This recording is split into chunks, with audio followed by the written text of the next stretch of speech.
Marilah kita panjatkan puji syukur kita kepada Allah Subhanahu wa Ta'ala pada pagi hari ini, di hari Selasa tanggal 6 Juli 2021, di masa-masa kita melakukan WFH 100% untuk kampus kita UMS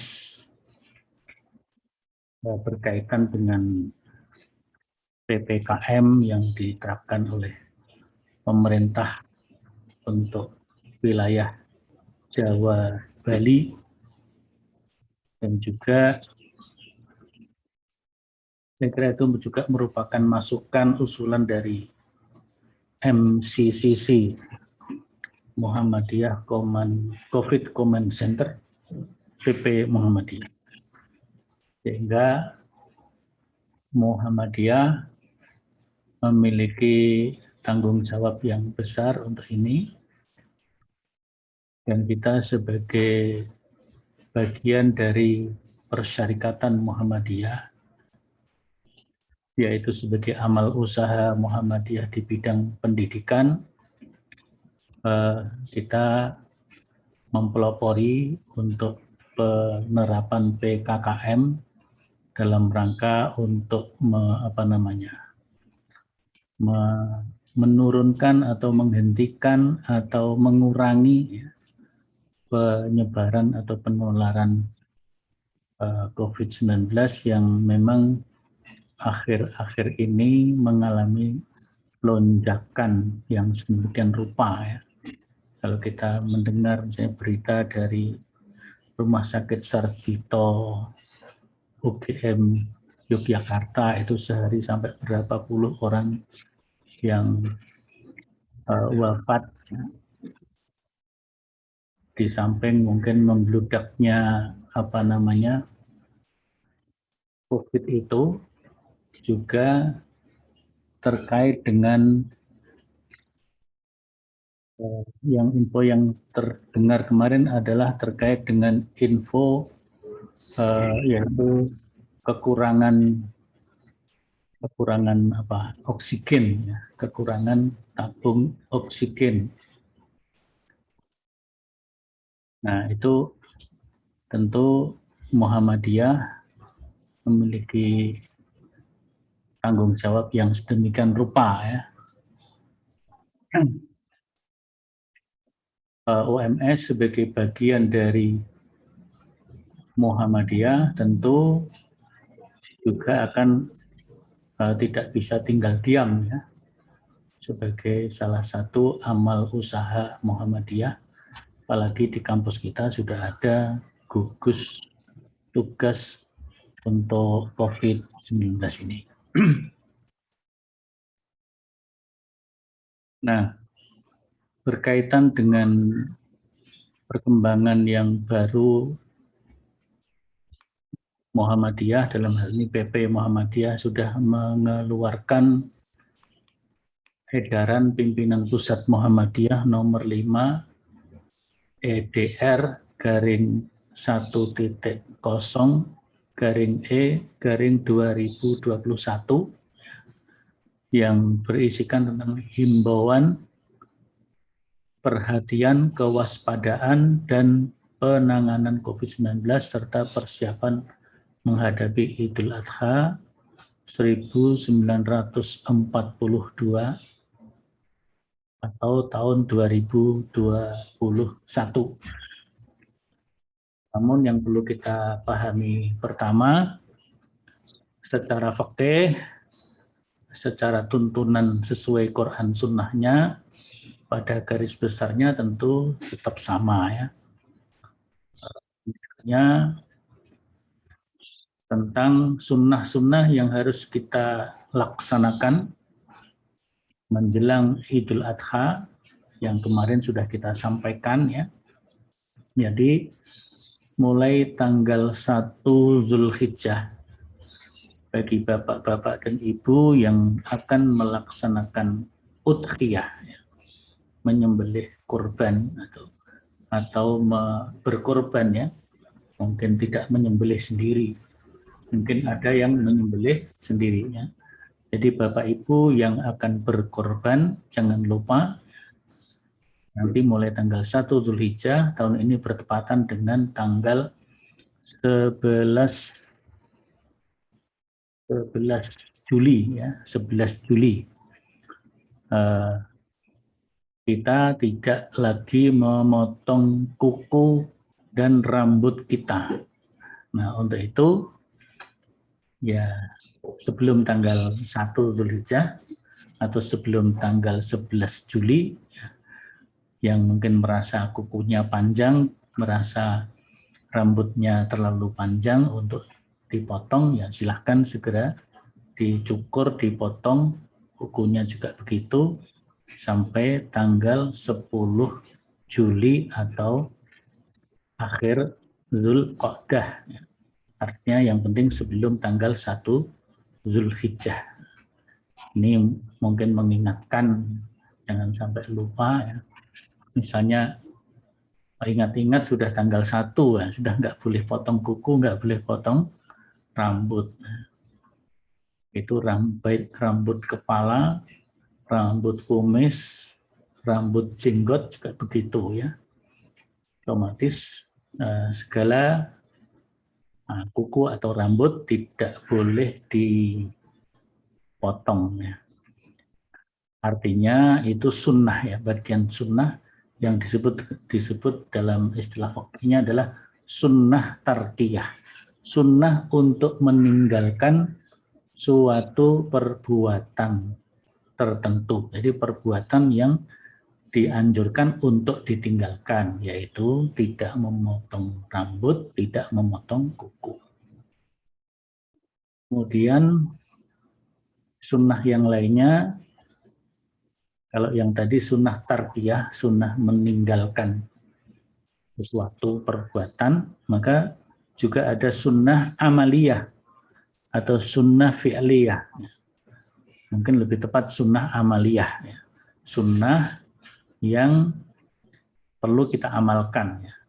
Jadi anjuran Rasulullah Sallallahu Alaihi Wasallam yang perlu kita laksanakan. Jadi amalan itu termasuk amalan yang dicintai oleh Rasul, oleh Allah dan Rasulnya. Ya. Jadi amalan yang mustahab menurut agama, amalan yang dianjurkan. Mustahab itu artinya dicintai, disukai. Nah, kemudian kalau dalam istilah fikihnya adalah sunnah. Sunnahnya nanti ada sunnah yang muakkad atau muakkadah, ada yang sunnah ghairu muakkadah. Ya. Ghairu muakkad berarti ya sunnah biasa. Nah, misalnya yang sunnah biasa itu adalah melaksanakan puasa 9 hari, tis'a Dzulhijjah. Ya, karena Rasulullah SAW yasumu tis'a Dzulhijjati wa yaumi arafata wa saumu Asyura. Adalah Rasulullah melaksanakan puasa 9 hari di awal Dzulhijjah, termasuk di dalamnya Yaumu Arafah, hari Arafah, wa saumu yaumi Asyura, dan juga Rasulullah melaksanakan puasa tanggal 10 Muharram. Sehingga orang Jawa menyebutnya Suro karena dari kata Asyura. Asyura itu artinya 10. Nah, ada 3 yang disebut dalam hadis itu, puasa sunnah 9 hari di awal Dzulhijjah, termasuk di dalamnya puasa Arafah, dan juga puasa hari Asyura atau tanggal 10 Muharram. 1 sampai 9-nya pada dasarnya itu sunnah ghairu muakkadah. Tapi karena ada hadis lainnya, tidak ada amalan yang paling dicintai oleh Allah kecuali amalan yang dilaksanakan di 10 awal Zulhijjah, yaitu walayalin ashr, ya. 10 hari di awal Dzulhijjah termasuk adalah sholat Idul Adhanya ya. Maka ya kalau hakikat sholat puasa 1 sampai tanggal 9-nya itu sunnah ghairu muakkadah, tapi karena ada kata-kata yang paling dicintai maka dia bisa meningkat lagi menjadi muakkadah ya. Sangat dicintai oleh Allah ya. Sangat dicintai oleh Allah Ta'ala. Itu monggo nanti mulai tanggal 1 Dzulhijjah dari tanggal 11 Juli sampai tanggal 19 Juli kita berpuasa 9 hari di awal Dzulhijjah. Nah, puncaknya di tanggal 9-nya yaitu puasa hari Arafah. Puasa Arafah termasuk sunnah muakkadah karena memang memiliki hikmah atau memiliki fungsi, memiliki nilai, yaitu yukaffirus sanatal madiyah wal baqiyah. Jadi puasa hari Arafah itu dikatakan oleh Rasulullah SAW dapat menghapus dosa-dosa setahun yang lalu dan dosa-dosa setahun yang lewat. Itu nilainya seperti itu, artinya dosa-dosa kecil yang kita laksanakan mungkin karena kelalaian kita, maka itu akan terampunkan oleh Allah, bukan disengaja ya. Jadi misalnya, aku sudah puasa Arafah. Nah, kalau yang lalu sudah terampunkan jelas, yang akan datang juga sudah terampunkan, maka terus bebas melakukan dosa. Bukan begitu. Kita tetap menjaga diri. Hadis Nabi mengatakan, ittaqillaha haitsuma kunta. Bertakwalah kepada Allah dimanapun kalian berada. Wa'ad bi'is sayyi'atal hasanata tamhuha wa khaliqin nas bi khuluqin hasan. Itu hadisnya, agar kita selalu menjaga ya, menjaga diri dari segala kesalahan dan dosa. Tapi di situ dikatakan ya, bertakwalah kalian dimanapun berada dan kapanpun berada. Ditambahi dengan wa'ad bi'is sayyi'atal hasanah, dan ikutilah perbuatan burukmu dengan perbuatan yang baik. Artinya kita sudah berjaga-jaga, sudah bertakwa dimanapun, kapanpun, berarti kita sudah menjaga diri dari segala perbuatan yang mungkin dosa, mungkin khilaf ya. Ya, karena manusia itu mahalul khata' wan nisyan, tidak ada manusia yang sempurna.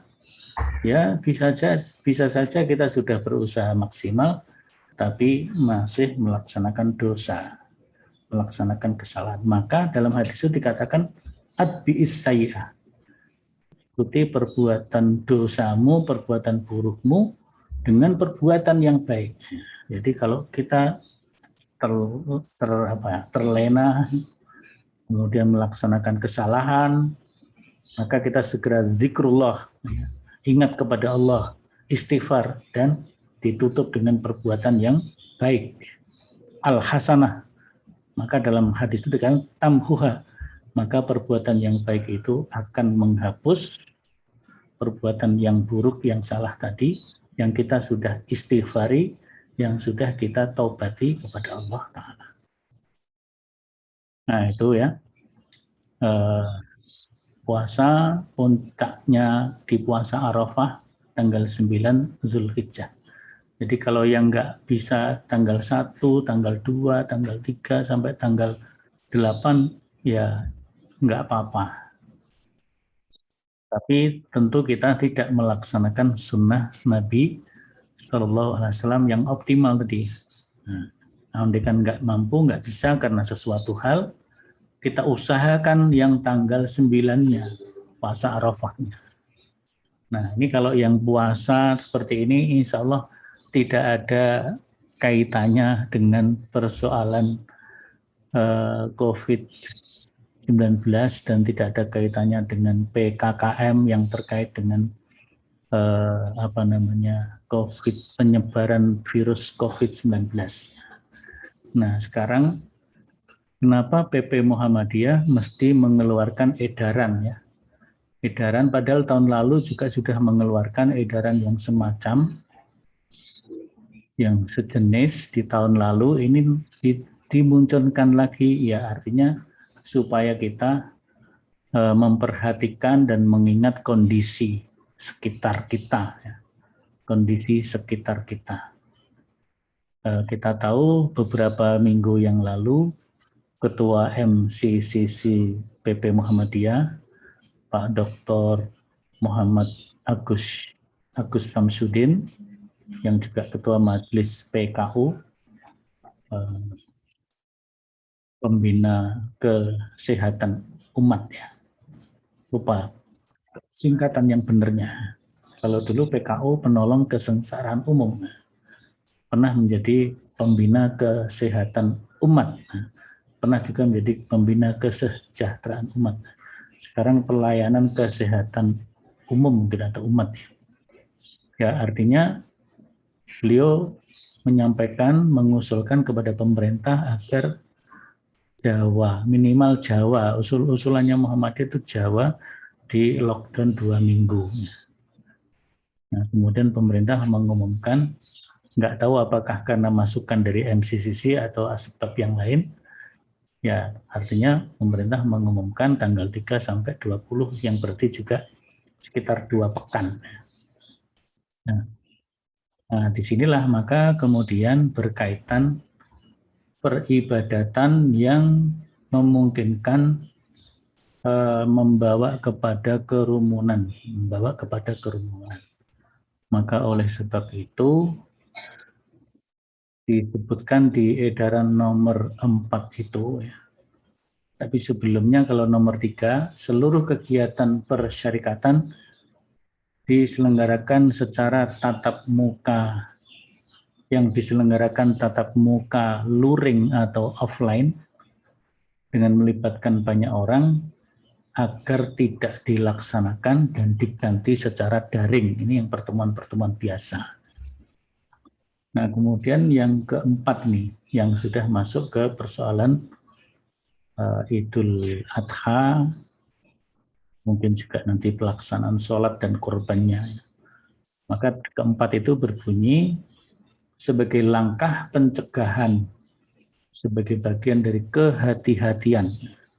Kehati-hatian itu kalau di dalam fatwa tarjih yang lalu, yang lainnya, ya, yang sudah dikeluarkan di tahun yang lalu, itu dalilnya ayat yang berbunyi, ya ayyuhalladzina amanu khudzu hidrakum. Wahai orang-orang yang beriman, hendaklah kalian melakukan kewaspadaan. Khudzu hidrakum. Berhati-hati dan melakukan kewaspadaan. Jadi di sini sebagai bagian dari kehati-hatian mencegah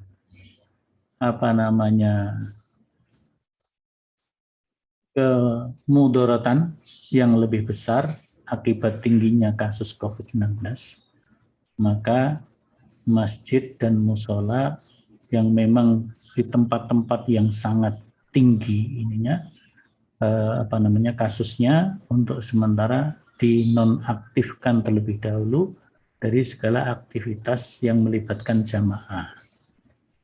Akan tetapi di tempat-tempat yang mungkin masih bisa, ya, mungkin tidak terlalu tinggi, kemudian jamaahnya relatif homogen, ya, homogen karena hanya satu lingkungan tersebut, seperti pesantren kita misalnya atau masjid kampung yang tidak banyak melibatkan jamaah dari luar, gitu ya. Maka masjid-masjid itu mungkin masih bisa dilaksanakan sholat berjamaah dengan menegakkan protokol kesehatan secara super ketat, begitu ya. Itu artinya ya jaraknya disiplin 1,5 sampai 2 meter, memakai masker, kemudian disediakan atau mungkin membawa sendiri-sendiri hand sanitizer-nya, atau kalau sabun cuci bisa disediakan di masjid. Kemudian juga alat dan alas sholatnya juga demikian.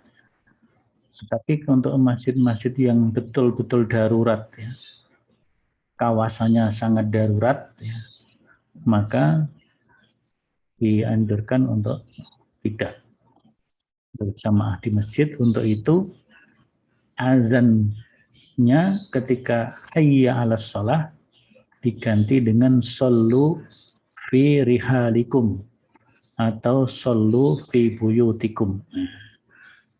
Jadi setelah asyhadu anna Muhammadar Rasulullah, asyhadu anna Muhammadar Rasulullah, shollu fi rihalikum atau shollu fi buyutikum. Jadi hayya 'ala sholahnya diganti itu. Nah, itu yang menandakan agar para jamaah karena situasi yang sangat berat untuk sholat di rumah masing-masing. Itu yang sholat wajib 5 waktu, apalagi sholat Idul Adha yang sifatnya sunnah. Meskipun sunnahnya juga sunnah muakkadah, ya. Maka juga dianjurkan untuk sholatnya di rumah masing-masing. Tetapi di masjid-masjid yang atau tempat-tempat sholat yang lingkungannya memang mungkin kuning atau hijau gitu ya. Nah, tapi yang menentukan hijau atau kuning ini ya tentu pihak yang berwenang. Gitu ya. Nah itu maka boleh dilaksanakan sholat di masjid. Mungkin kalau di lapangan dikhawatirkan terlalu mengundang masyarakat banyak, ya maka di tempat tertutup seperti masjid untuk sementara seperti itu. Ya. Tentu tetap dengan menerapkan protokol kesehatan secara ketat. Nah, di sini juga disebutkan proses pembelajaran perkuliahan di Amal Usaha Muhammadiyah di pendidikan harus mengikuti kebijakan MCCC, artinya kampus kita sudah menerapkan itu ya dengan WFH 100%. Ya mungkin untuk unit-unit tertentu karena tugas-tugas yang harus dilaksanakan mungkin masuk dengan pengaturan jumlah tenaga yang boleh masuk berapa persen gitu.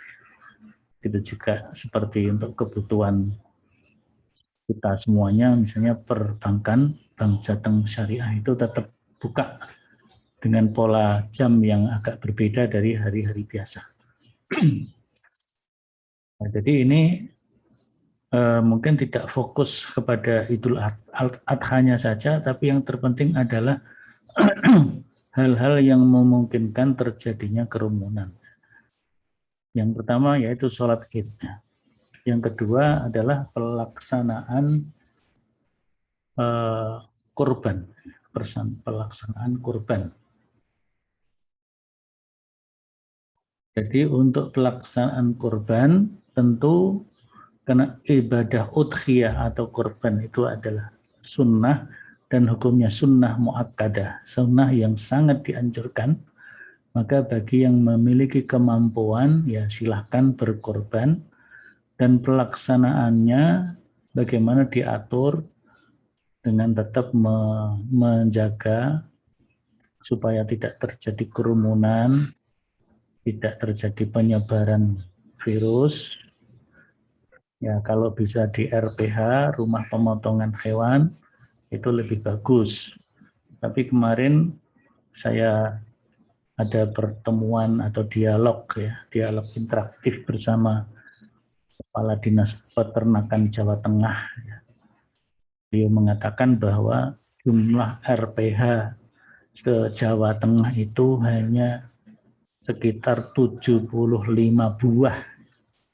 Padahal kabupaten kita 30 berapa itu? 37 atau 30 berapa kabupatennya. kecamatan, kota-kota kecamatannya berapa ratus. Nah, maka RPH tentu tidak memadai. Kalau semuanya penyembelihan harus di RPH, meskipun sudah dibagi-bagi hari tanggal 10, tanggal 11, 12, dan 13, nampaknya juga tidak mencukupi RPH di Jawa Tengah untuk pelaksanaan penyembelihan hewan kurban se-Jawa Tengah. Tentu masjid-masjid atau kepanitiaan mungkin menyiapkan, bagaimana menyiapkan pelaksanaan kurban itu di satu sisi higienisnya, kebersihannya, dan juga kemungkinan terjadinya kerumunan. Jadi harus panitia betul-betul harus menyiapkan keamanan ini ya, keamanan ini. Khudzu hidzrakum. Yang semuanya itu adalah dalam rangka penyelamatan jiwa.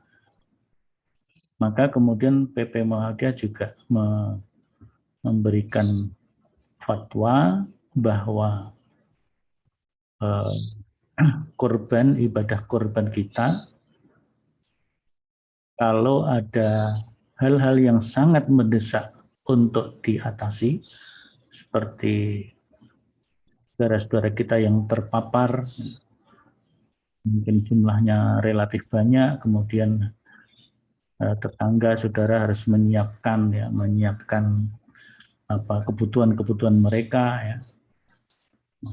Sehingga ketika untuk memenuhi kebutuhan-kebutuhan masyarakat yang terpapar itu, nah korban kita nggak cukup lagi untuk korban, maka prioritasnya yang didahulukan yang mana? PP Muhammadiyah memfatwakan yang didahulukan adalah menolong korban bencana seperti COVID-19 ini. Dengan catatan itu adalah penyelamatan jiwa, hifdzun nafas.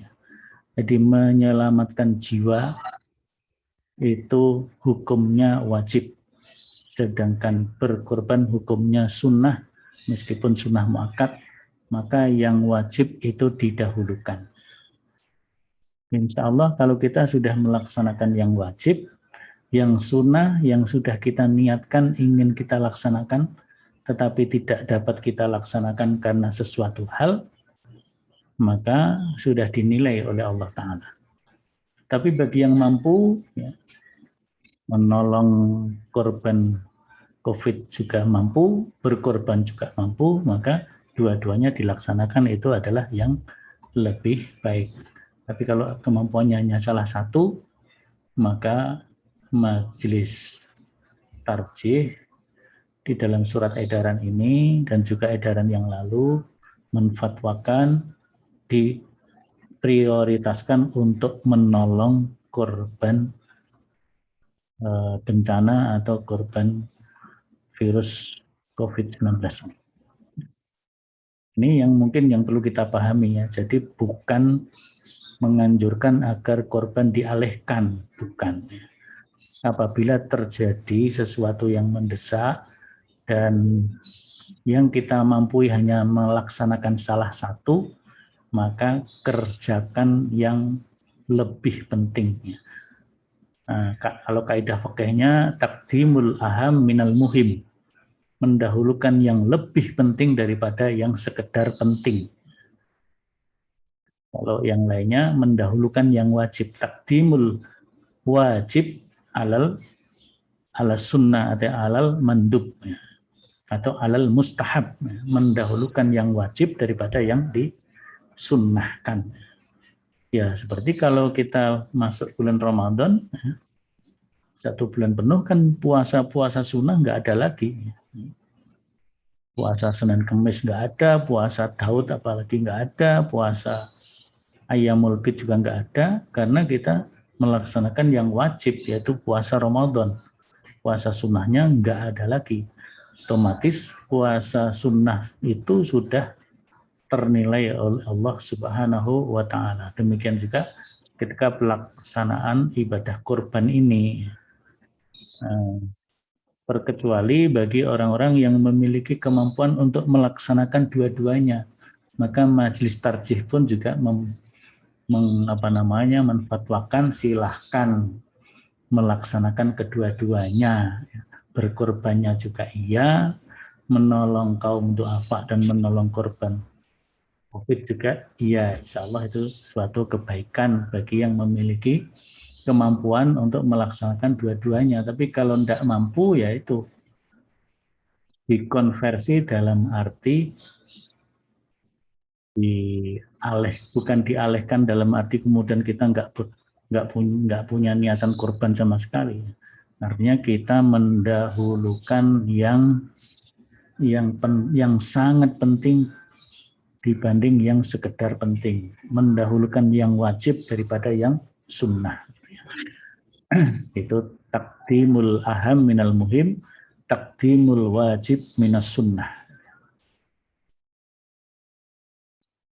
Nah, kemudian juga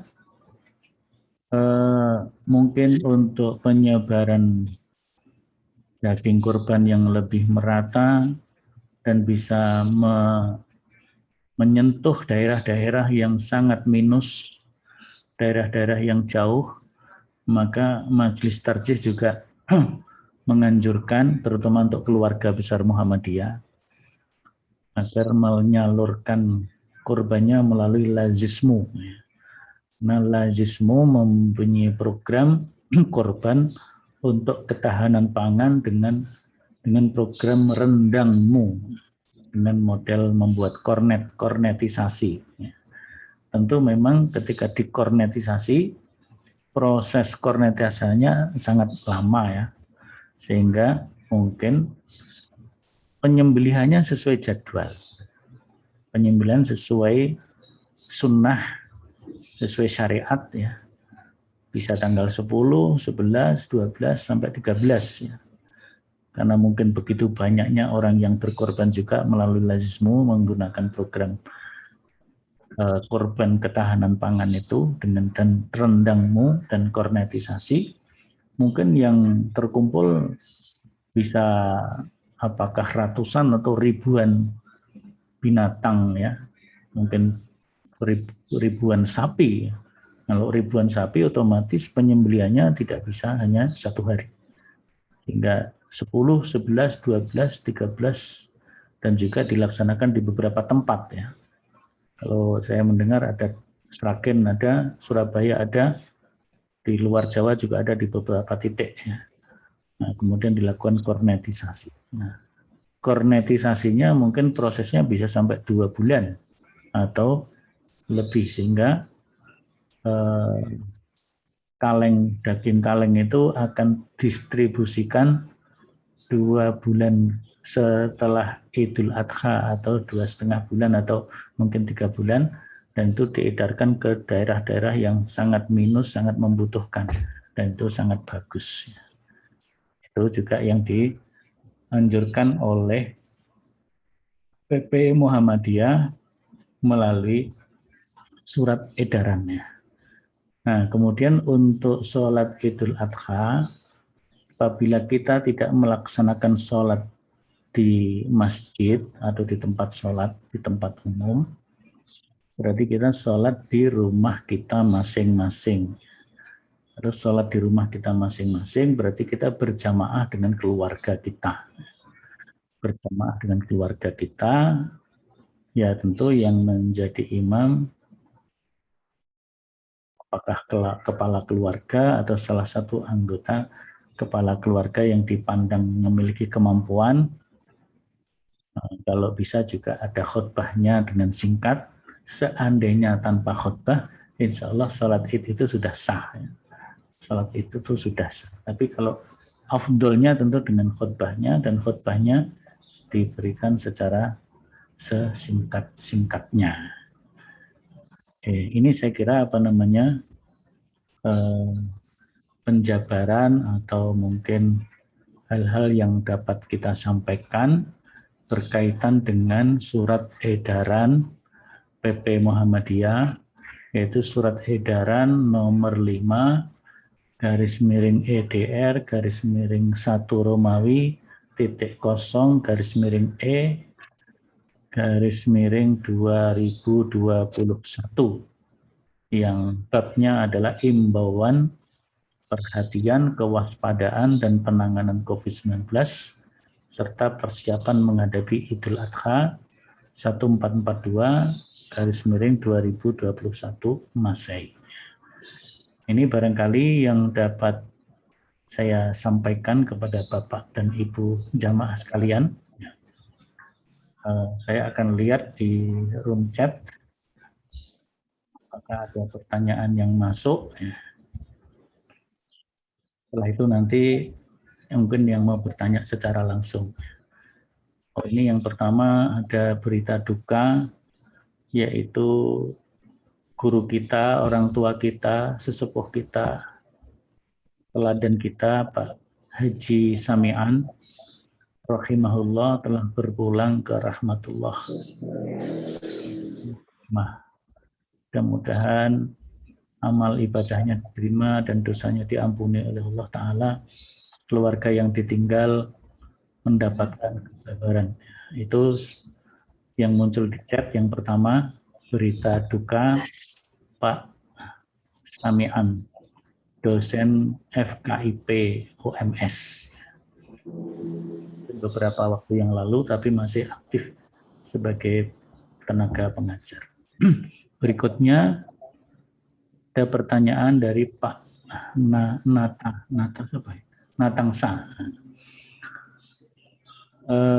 Puasa sunnah di bulan Dzulhijjah cukup 1 hari tanggal 9 atau 9 hari 1-9 atau boleh pilih 1 hari di antara 1 sampai tanggal 9. Jadi puasa yang disunahkan dan diamalkan oleh Nabi yaitu puasa 9 hari di awal Dzulhijjah, berarti tanggal 1 sampai tanggal 9. Itu bisa 9 hari semuanya otomatis, itu yang bagus. Kalau nggak mampu semuanya, ya 1, seling lagi 3, seling lagi 7, seling lagi 9. Apa-apa. Kalaupun nggak bisa semuanya, ambil 1, tanggal 9-nya. Kalau kita hanya bisa laksanakan 1 hari, yang kita laksanakan adalah tanggal 9-nya. Karena tanggal 9-nya itu ada hadis yang secara khusus, ya. Hadis yang secara khusus memerintahkan, menganjurkan kita puasa, namanya puasa Arafah. Kenapa dinamakan puasa Arafah? Karena pada tanggal 9 itu adalah hari di mana para jamaah haji melaksanakan wukuf di padang Arafah. Meskipun karena perbedaan tempat tidak harus bersama-sama puasanya dengan saat para jemaah haji melakukan wukuf di padang Arafah. Tapi yang terpenting adalah tanggal 9-nya. Nah, tanggal 9 itu kalau di Saudi berarti bersamaan dengan wukuf di padang Arafah untuk para jemaah haji. Dan para jemaah haji tidak melaksanakan puasa. Jadi para jemaah haji itu tidak disyariatkan untuk melaksanakan puasa Arafah. Jadi orang yang wukuf di padang Arafah tidak berpuasa. Jadi yang disunahkan berpuasa 9 Dzulhijjah atau puasa Arafah itu hanya orang-orang yang tidak melaksanakan ibadah haji. Begitu juga Isaumu yaumi tis'a Dzulhijjah. Begitu juga berpuasa 9 hari di awal Dzulhijjah, itu juga dilakukan untuk mereka yang sedang tidak melaksanakan ibadah haji. Itu Pak. Jadi yang afdal yang mana? Yang paling afdal kalau kita hanya bisa melaksanakan 1 hari, ya tanggal 9 atau hari Arafahnya. Kalau kita bisa laksanakan semua, yang afdal ya 1 sampai tanggal 9. Begitu. Allah bisawab, itu sudah ada di dalam tuntunan Idain yang diterbitkan oleh PP Majelis Tarjih. Di situ juga disebutkan ada 2, yang satu adalah puasa Arafah di tanggal 9 dan puasa tanggal 1 sampai tanggal 9. nanti bisa dibuka kembali tuntunannya. Ini saya kira yang di room chat itu. Selanjutnya yang mau menyampaikan monggo dipersilakan. Minta izin Pak Samsul. Assalamualaikum. Ibu Willy dulu ya, nanti habis itu nanti Pak Razikun habis itu. Oke, Assalamualaikum Pak Kiai. Sekarang Pak Bu Yuli dulu Pak. Oke. Matur nuwun. Assalamualaikum warahmatullahi wabarakatuh. Assalamualaikum. Iya, matur nuwun sangat Pak Syamsul tadi mendapatkan penjelasan yang lebih clear ya, tentang masalah korban tadi ya, bahwa kita menyampaikan kepada jamaah ini ada dua situasi gitu ya.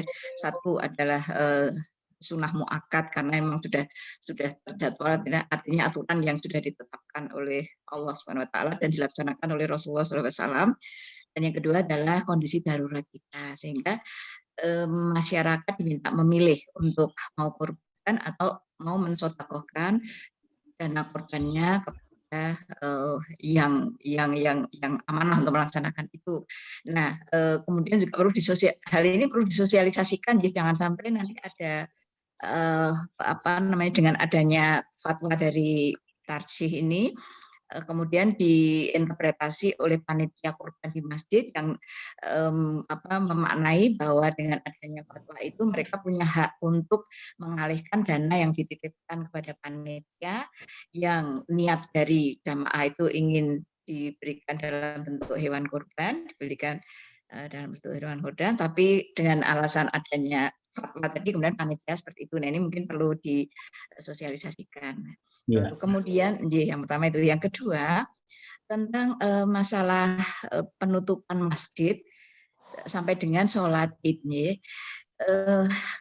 Ya alhamdulillah ini pengalaman pribadi dalam arti di kampung kami kebetulan imamnya itu memang beliau sejak dulu di bulan Maret 2020 itu kami hanya libur kalau tidak salah sekitar sepekan ya, hanya libur selama sepekan. Kemudian Bapak takmir masjid itu begini, kok kita jadi takut pada corona dan tidak takut pada Allah seperti itu, sehingga kemudian kami kembali ke masjid dan sampai hari ini alhamdulillah kami semua sehat-sehat gitu ya. Dan tadinya kita memang berjarak seperti yang ada di backgroundnya Pak Samsul, tapi sekarang kita jaraknya hanya sajadah. Jadi masing-masing bawa sajadah, memang tidak sampai berdempet-dempet, tapi juga tidak sampai setengah meter gitu ya, seperti yang di foto itu, atau di foto ini malah 1 meter gitu ya. Kenapa?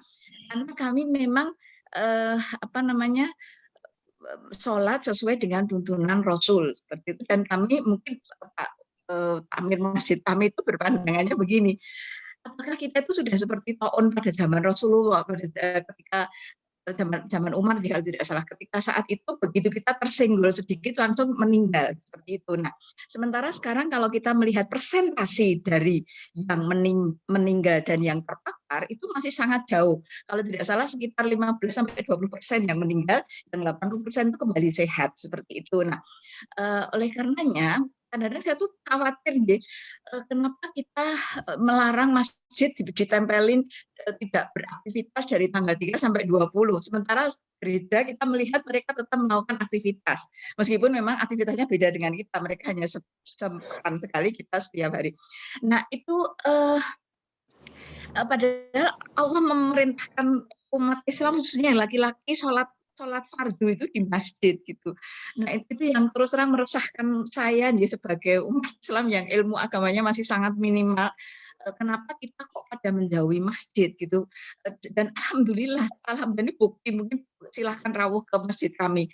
Kami semua itu sehat, dan kebetulan yang positif di kampung kami itu justru yang jarang ke masjid dan sudah vaksin. Nah, ini yang semakin menguatkan kami bahwa dengan mendekat kepada Allah, dengan pasrah kepada Allah itu alhamdulillah kita betul-betul dilindungi oleh Allah seperti itu. Nah, sehingga mohon pencerahannya. Jadi saya terus terang jujur khawatir melihat masjid ditutup jamaah laki-laki terutama sholatnya di rumah, padahal dekat masjid karena masjidnya ditutup kemudian di rumah. kemudian tentang sholat Id, kalau sholat Id memang itu sunnah ya, jadi monggo saja silahkan di masjid atau di rumah. Meskipun kami juga berusaha untuk seperti Rasulullah yang dilakukan Rasulullah SAW dulu, yaitu di lapangan seperti itu. Nah, karena lapangan mungkin tidak diizinkan, mungkin tetap di masjid dan halaman masjid seperti itu. Itu rencana dari masjid kami. Nah itu keresahan saya sebagai umat Islam, apa yang akan terjadi kalau kita melarang jamaah untuk sholat di masjid dengan kondisi yang seperti ini, yang menurut kami itu tidak seperti zamannya Umar Umar bin Khattab radhiyallahu anhu seperti itu. Iya. Assalamualaikum warahmatullahi wabarakatuh. Waalaikumsalam. Jadi kalau fatwa tarjih itu tidak sampai kepada istilah menutup masjid secara umum. Tapi memang mungkin masjid-masjid tertentu yang memang betul-betul situasinya. Jadi itu di poin nomor 4 itu seperti itu. Jadi tidak digeneralisasi seperti yang disampaikan misalnya oleh Menteri Agama, itu kan cenderungnya seperti menggeneralisasi seluruh wilayah PKKM, masjid, kelenteng, gereja, macam-macam ditutup. Kalau di surat edaran PP tidak begitu. Jadi kalau daerah-daerah yang memang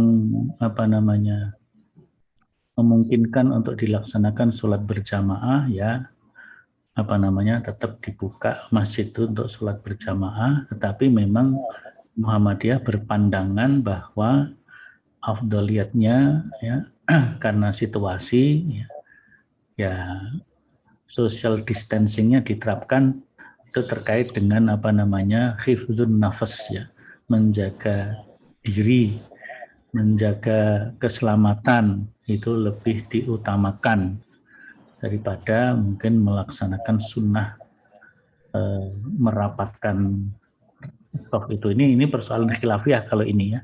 Ada yang berpendapat ya kalau sholat tuh ya sawu sufufakum wa tarasu, luruskan dan rapatkan ya. Itu namanya sholat jamaah yang sempurna. Tapi kemudian karena situasi seperti ini ada yang berpendapat ya kita menyelamatkan diri sendiri dan menyelamatkan orang lain itu lebih diutamakan gitu ya. Nah, jadi di situ ini khilafiyah yang nggak pernah selesai. Nah, kalau untuk seperti itu sudahlah kita hormati. Yang sholatnya rapat lurus monggo, yang sholatnya berjarak monggo. Ya. Yang jelas kalau kita perhatikan di Masjidil Haram dan Masjid Nabawi itu sholatnya berjarak. Tawafnya juga berjarak bagi yang di Masjidil Haram ya. Tawafnya juga berjarak dan itu sudah dibahas, dikaji oleh kibarul ulama di Saudi sana. Ya. Nah, saya kira ini nggak ada selesainya karena itu khilafiyah. Ya. Mungkin yang berpendapat ya namanya sholat jamaah itu ya rapat lurus, nah itu benar ya. Kemudian sholat tidak menutup wajah, tidak menutup pakai masker ya, karena ada hadis Nabi ya, hadis Nabi yang melarang ya. Nah Rasulullah ar-rajula wattafahu fis shalah. Rasulullah melarang seorang laki-laki, itu tidak hanya laki-laki semuanya ya, yang menutup mulutnya fis shalah dalam waktu sholat. Nah, tapi kemudian para ulama fikih, usul fikih, termasuk juga ulama-ulama di majelis tarjih, itu larangannya bukan larangan sampai tingkatan haram, tapi makruh. Ya. Sehingga memakai masker, sholat itu tetap sah. Nah, karena itu diperlukan untuk menyelamatkan orang lain dan menyelamatkan diri sendiri, maka justru diutamakan memakai masker dalam kondisi pandemi seperti ini. Ini pun khilafiyah, ya monggo saja itu ya. Itu ya Bu. Kemudian yang korban tadi ya, jadi korban nggak boleh panitia memutuskan sendiri ya. Panitia harus berkonsultasi dengan sohibul korban, dengan sohibul korban, mendiskusikan apakah mau diteruskan korbannya atau mau dialihkan untuk bersedekah kepada korban bencana COVID ini, kan gitu. Ya, jadi itu kalau dalam diskusi yang untuk saya korban tetap korban, saya membantu sedekah pakai yang lain, dana yang lain. Nah, itu bagi yang punya kemampuan seperti itu. Atau yang lain, pokoknya saya korban aja yang penting. Nah, nanti masalah sedekah urusan belakangan. Nah, itu monggo saja. Jadi panitia tidak boleh mengambil keputusan tanpa sepersetujuan sohibul kurban. Saya kira itu ya Bu. Berikutnya monggo Pak Razihun dari Lasem. Oke, Assalamualaikum Pak Kiai. Ini saya ingin menanyakan tentang dua hal Pak Kiai. Yang pertama tentang sholat Idul Fitri di daerah yang merah begitu Pak Kiai. Ya, zona merah. Ya, sebetulnya untuk ini di antara pro kontra masalah putusan maklumat PP itu, kalau di PP memang tadi yang sudah disampaikan Pak Kiai tentang kita kalau zona merah ya tidak usah mengadakan sholat id aja di rumah, itu sudah diperbolehkan. Tapi karena warga kita itu ada yang taat kepada maklumat PP dan ada yang tidak taat yang dikatakan tadi, ya wedi karo Gusti Allah, wedi kalah karo corona lah, seperti itu. Atau dengan dasarnya inna sholati wa nusuki wa mahyaya wa mamati dan seterusnya itu. Padahal kita itu karena darurat gitu Pak Kiai. Makanya saya ingin mencarikan jalan tengah bagaimana kita menyelenggarakan atau tidak. Kalau kita menyelenggarakan di zona merah, kita harus jangan tadi super ketat, mungkin begitu Pak Kiai. Makanya nanti saya bisa diberi jalan keluar oleh Pak Kiai bagaimana sebaiknya mengadakan atau tidak. Nah, untuk yang kedua, tentang Idul Kurban yang biasa kita laksanakan Pak Kiai. Dan itu mungkin ada yang betul-betul menginginkan harus ada korban. Ya, soalnya lah itu bagaimana caranya? Apakah kita harus kita ketati? Sebetulnya biasanya gitu Pak Kiai. Tadi di dalam ruangan di lokasi perguruan itu kita kunci semua. Itu. Apakah kita harus super ketat memang Pak Kiai itu. Itu untuk keduanya itu monggo itu diberi jalan keluar Pak Kiai. Itu sebaiknya gimana? Terima kasih, gitu aja Pak Kiai. Assalamualaikum. Waalaikumsalam. Zona merah, kalau biasa hariannya masih ada sholat jamaah di masjid, sholatnya nggak apa-apa dilaksanakan, tapi dengan seperti sholat berjamaah hariannya dengan prokes yang ketat, maka sholat idnya juga dilaksanakan dengan prokes yang ketat. Itu saya kira jalan keluarnya seperti itu. Sambil memberikan kebebasan kepada masyarakat, artinya kepada warga Muhammadiyah mungkin untuk mengurangi kapasitas masjid gitu ya, maka silahkan laksanakan sholat id di rumah masing-masing. Misalnya juga bisa dalam pelaksanaan sholat itu mungkin bergabung 2 atau 3 rumah ya, 2 atau 3 rumah mengambil di halaman yang mungkin mencukupi atau di ruang rumah yang mungkin relatif luas gitu ya, yang relatif luas, 3 keluarga atau 3 rumah bergabung itu akan mengurangi kepadatan kerumunan yang ada di masjid. Itu merupakan juga salah satu jalan keluar ya, jalan keluar untuk melaksanakan syariat tetap terlaksana, tetapi keselamatan bersama juga tetap terjaga. Yang korban juga begitu, ya mungkin khusus pelaksana inti ya, pelaksana inti di tempat yang tertutup seperti sekolahan, pagar-pagarnya ditutup gitu ya. Nanti setelah selesai pemuda-pemuda yang keliling mengantar ke tempat-tempat jamaah yang mendapatkan bagian, sehingga para penerima bagian dia tidak dianjurkan datang ke tempat. Nanti kalau datang ke tempat kerumunan lagi. Tapi saya kira Pak Razikun bisa dilaksanakan higienis, bersih, tertutup, orang khusus yang melaksanakannya, sehingga tidak ada penonton yang rame-rame itu kan. Ya, biasanya itu. Mungkin sohibul korban juga boleh menghadiri karena disunahkan untuk menyaksikan. Tapi seandainya tempatnya terbatas, sohibul korban tidak perlu hadir, tidak apa-apa, insya Allah. Kemudian yang di chat ini ada lagi dari Bu Main Supanti, sebelumnya Pak Priyono. Konsep mampu dalam berkorban apa? Ya, hari itu punya keluasan rezeki. Dalam hadis Nabi mengatakan man lahu sa'atun walam yudhi fala yaqrabanna musallana. Barang siapa memiliki keluasan rezeki di hari itu, tapi nggak mau berkorban, ini situasi normal ya, nggak mau berkorban, maka jangan dekat-dekat tempat sholatku, gitu ya. Itu kata Nabi SAW.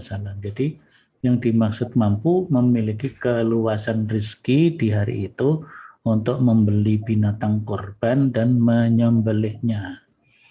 Dan Bu Main, di kampung saya banyak orang yang menyerah korban atas nama bukan kepala keluarga.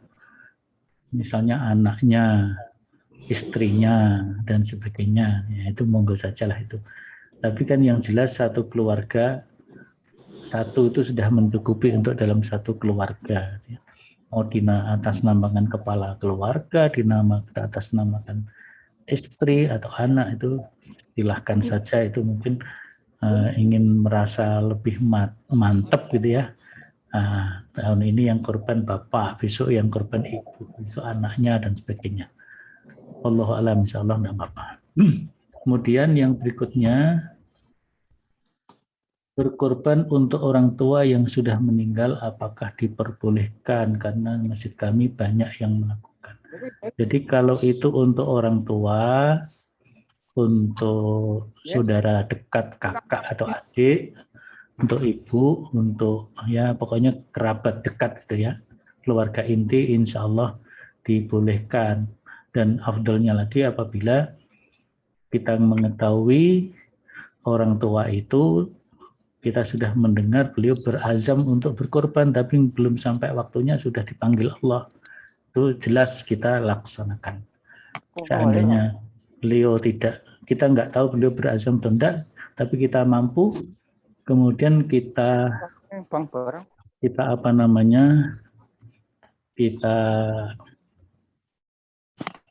berkorban atas nama mereka, bapak ibu keluarga yang meninggal, itu dibolehkan. Kemudian yang berikutnya, di kampung saya banyak yang menyerahkan korban. Oh, tadi sudah ini. Bu Sulastri hampir sama dengan Bu Main tadi. Pak Suyadi, oh ini yang berita duka. Baik, saya kira sudah habis yang di chat ya. Dan yang langsung juga ada 2 orang tadi, dan sekarang sudah jam 8:32. Kita cukupkan untuk pertemuan kajian pada pagi hari ini. Terima kasih sudah bersama-sama kita bersilaturahim untuk melakukan kajian. Insya Allah kita bertemu di waktu yang akan datang di Selasa berikutnya. Mari kita akhiri. Subhanakallahumma wa bihamdika asyhadu an la ilaha illa anta astaghfiruka wa atubu ilaik. Walhamdulillahirabbil alamin. Assalamualaikum warahmatullahi wabarakatuh. Waalaikumsalam warahmatullahi wabarakatuh. Matur nuwun Pak Ustadz. Matur nuwun Pak Ustadz. Assalamualaikum warahmatullahi wabarakatuh.